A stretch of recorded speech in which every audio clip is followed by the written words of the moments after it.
And this is Sagar from Kadapa. మనం Sagar Lindsey ద్వారా ఇటీవల జరిగే కరెంట్ అఫైర్స్ వాటికి ఉన్న ప్రాధాన్యతను మన ఛానల్ ద్వారా అందిస్తున్నాము. కొంతమంది సార్ మా గ్రూప్ 3కే చేయంటున్నారు.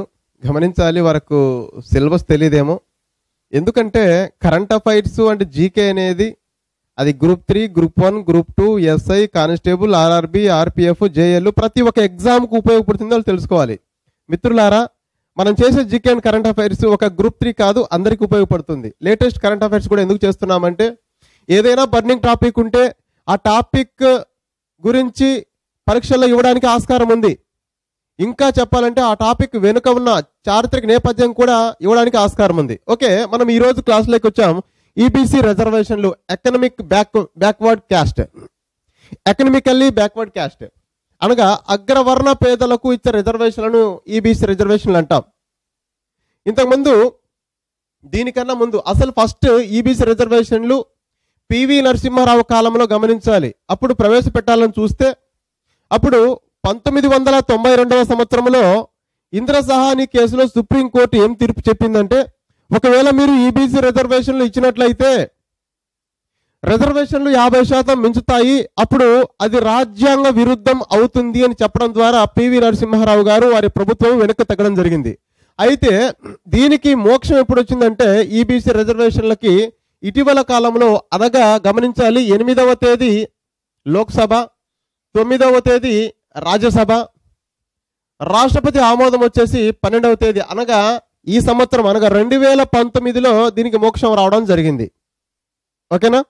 దీనికన్నా ముందు ఆర్థికంగా వెనుకబడిన వారు, ఆర్థికంగా వెనుకబడిన అగ్రవర్ణ పేదలకు ఇటువంటి రిజర్వేషన్లు ఉపయోగపడతాయి.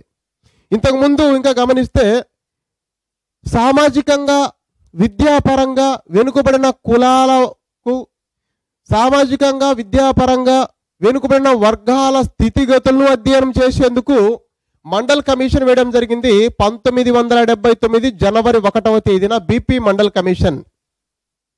అయితే ఈ యొక్క బీపీ మండల్ కమిషన్ 1931 జనాభా లెక్కల ప్రకారం అసలు విద్యాపరంగా సామాజిక పరంగా 52% మంది, ఓకేనా, 52% మంది వెనుకబడి ఉన్నారని చెప్పి వారికి 27% రిజర్వేషన్లు ఇవ్వాలని సూచించింది బీపీ మండల్ కమిషన్.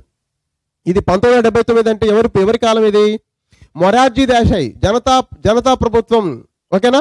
అయితే దీనివల్ల అప్పట్లో మండల్ కమిషన్ వల్ల ఇచ్చిన రిజర్వేషన్ల వల్ల 50% మించలేదు. అప్పుడు కేవలం 49.5% మాత్రమే రిజర్వేషన్లు ఉన్నాయి.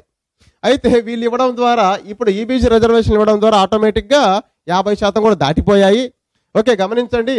ఇంకా కొన్ని రాష్ట్రాల్లో అయితే మనం ఈ యొక్క పాఠంలో ఏం నేర్చుకోబోతున్నామంటే కొన్ని రాష్ట్రాల్లో అయితే 50% మించిపోయిన రాష్ట్రాలు ఉన్నాయి రిజర్వేషన్లు. అయితే మన ఆంధ్రప్రదేశ్ మరియు తెలంగాణలో చూస్తే కేవలం 50% మాత్రమే రిజర్వేషన్లు ఇక్కడ ఉన్నాయి. అయితే ముందు ఈ యొక్క ఈబీసీ రిజర్వేషన్లు, ఆ బిల్లు, ఆ రాజ్యాంగ సవరణ చట్టం గురించి మనం ఇప్పుడు నేర్చుకోబోతున్నాం. గమనించండి, రాజ్యాంగ సవరణ బిల్లు ఏదైనా ఒక చట్టంగా మారాలంటే పార్లమెంటులో బిల్లు పెట్టాలి.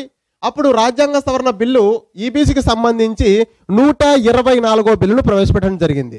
అయితే అది పార్లమెంటులో ఆమోదించబడి, అనగా రాజ్యసభ, లోక్సభ మరి రాష్ట్రపతి చేత, గమనించాలి, ఇక్కడ ఆమోదించబడిన తర్వాత అది ఏమవుతుంది? చట్టంగా మారుతుంది. అందుకనే రాజ్యాంగ సవరణ బిల్లు ప్రతి ఒక్క పాయింట్ కూడా చాలా ఇంపార్టెంట్. రాజ్యాంగ సవరణ బిల్లు 124 అయితే రాజ్యాంగ సవరణ చట్టం, ఈ బిల్లు చట్టంగా మారింది 103. చాలా ఇంపార్టెంట్. ఫస్ట్ ఆఫ్ ఆల్ లోక్సభలో ఈ యొక్క బిల్లు ఎప్పుడు ప్రవేశపెట్టబడిందంటే 8వ తేదీ జనవరి 2019. ఇందులో అనుకూలంగా, ఈ యొక్క బిల్లుకు అనుకూలంగా ఓట్లు ఎంతమంది వేశారంటే ఎంపీలు 323 మంది అయితే వ్యతిరేకంగా 3 ఓట్లు వేయడం జరిగింది. అదేవిధంగా మరుసటి రోజు అనగా 9వ తేదీ రాజ్యసభలో ప్రవేశపెట్టారు. అక్కడ కూడా అనుకూలంగా 165, వ్యతిరేకంగా 7 ఓట్లు పడడం జరిగింది. అక్కడ కూడా బిల్లు ఆమోదించబడింది. మెజారిటీ పీపుల్స్ ఉన్నారు కాబట్టి. నెక్స్ట్ వచ్చేసి రాష్ట్రపతి ఆమోదం. గమనించండి, 12వ తేదీ రాష్ట్రపతి కూడా ఆమోద ముద్ర సంతకం చేయడం జరిగింది. ఎప్పటి నుంచి ఒక ఈబీసీ బిల్లు వచ్చే ఈబీసీ రిజర్వేషన్లు ఎప్పటి నుంచి అమల్లోకి వచ్చాయంటే గమనించాలి, మొట్టమొదటిగా అమలు చేసిన రాష్ట్రం గుజరాత్. ఎప్పుడండి? 14వ తేదీ జనవరి 14వ తేదీ. ఎంత ఫాస్ట్గా జరిగింది చూడండి. ఇక్కడ 8వ తేదీ లోక్సభ, 9వ తేదీ రాజ్యసభ, గమనించి 12వ తేదీ రాష్ట్రపతి సంతకం అయిపోయిన తర్వాత 14వ తేదీ జనవరి 14వ తేదీ అమలు చేయడం జరిగింది. మొట్టమొదటి ఇవి చాలా ఇంపార్టెంట్ అండి. ఇది ఇటీవల కాలంలో జరిగే అన్ని ఎగ్జామ్స్ లో కూడా ఈ మొట్టమొదటిగా అమలు చేసిన రాష్ట్రం గుజరాత్. అది కూడా గుర్తుపెట్టుకోవచ్చు. గుజరాత్ ఎందుకు అమలు చేసిందంటే ఇప్పుడు నరేంద్ర మోడీ గారు ఏ రాష్ట్రం? నరేంద్ర మోడీ గారి ప్రభుత్వం కాబట్టి నరేంద్ర మోడీ గారు ఏ రాష్ట్రం అంటే గమనించాలి, గుజరాత్ సంబంధించిన వ్యక్తి కాబట్టి అక్కడ ఫస్ట్ ఆఫ్ ఆల్ మనం గుర్తుపెట్టుకోవడానికి ఆస్కారం ఉంది. నెక్స్ట్ ఈ యొక్క రాజ్యాంగ సవరణ చట్టం ద్వారా రాజ్యాంగం సవరణ అనే కదా ఎక్కడ సవరణ జరిగింది అంటే సవరణకు గురైన రాజ్యాంగ అధికరణలు ఆర్టికల్ 15, ఆర్టికల్ 16 యొక్క ఈబీసీ రిజర్వేషన్ల గురించి అక్కడ సవరణ మార్పు జరిగి కొద్దిగా రాయడం జరిగింది. సవరణకు గురి అవ్వబడిన రాజ్యాంగ అధికరణలు ఆర్టికల్ 7 అంటే ఆర్టికల్ 15, 16. అయితే ఈబీసీ రిజర్వేషన్లకు ఎవరు అర్హులు అని గమనిస్తే ఇక్కడ గమనించాలి, కొన్ని పాయింట్లు ఇచ్చారు ఇక్కడ. వ్యక్తిగత వ్యవసాయ వార్షిక ఆదాయం 8 లక్షల కన్నా తక్కువ గలవారు. దీన్ని ఒక్కసారి మనం విశ్లేషిస్తే అగ్రవర్ణాలు చాలా తక్కువ శాతం మంది ఉన్నారు. ఆయన ఏం చేశాడు? 8 లక్షల కన్నా తక్కువ వ్యవసాయం అంటే ఒక సంవత్సరానికి వార్షిక ఆదాయం ఒక సంవత్సరానికి. ఒక ప్రభుత్వ ఉద్యోగి తీసుకుందాం. ప్రభుత్వ ఉద్యోగి నెలకు 50,000 రూపాయలు తీసుకుంటే 12 నెలలకి 12,560 అంటే 6 లక్షలే వస్తుంది. 50,000 జీతమైనా కూడా ఆ వ్యక్తికి సంవత్సరానికి 12,560 అనగా 6 లక్షలు మాత్రమే వస్తుంది. అయితే ఈ యొక్క ఈబీసీ బిల్లు ఈబీసీ రిజర్వేషన్ ఏం చెప్తున్నాయంటే 8 లక్షల కన్నా తక్కువ ఆదాయం కలవారని చెప్తుంది. అది వ్యవసాయ ఆదాయం కావచ్చు, మరి వ్యక్తిగత ఆదాయం రెండు కావచ్చు. నెక్స్ట్ వచ్చేసి గమనించాలి, 5 ఎకరాల కన్నా తక్కువ వ్యవసాయ భూమి కలవారు. 5 ఎకరాల కన్నా తక్కువ ఉండాలి. నెక్స్ట్ ఇంకా ఎవరు అర్హులు అంటే 1000 చదరపు అడుగుల కన్నా తక్కువ విస్తీర్ణములో ఇల్లు ఉన్నవారు. నార్మల్గా గ్రామీణ ప్రాంతాల్లో తీసుకోవచ్చు. అదే మున్సిపాలిటీ తీసుకుంటే నోటిఫైడ్ మున్సిపల్ ప్రాంతంలో 100 గజాలు, ఇక్కడ అడుగులు మీరు గమనించాలి, ఇక్కడ 100 గజాల కన్నా తక్కువ విస్తీర్ణంలో ఇల్లు కలవారు. ఇది నోటిఫైడ్ మున్సిపల్ ప్రాంతంలో 100 గజాల కన్నా తక్కువ ఉండాలి విస్తీర్ణం ఇల్లు ఉంటే. అదే నాన్ నోటిఫైడ్ మున్సిపల్ ప్రాంతం తీసుకుంటే 200 గజాల కన్నా తక్కువ విస్తీర్ణంలో ఇల్లు కలిగిన వారు.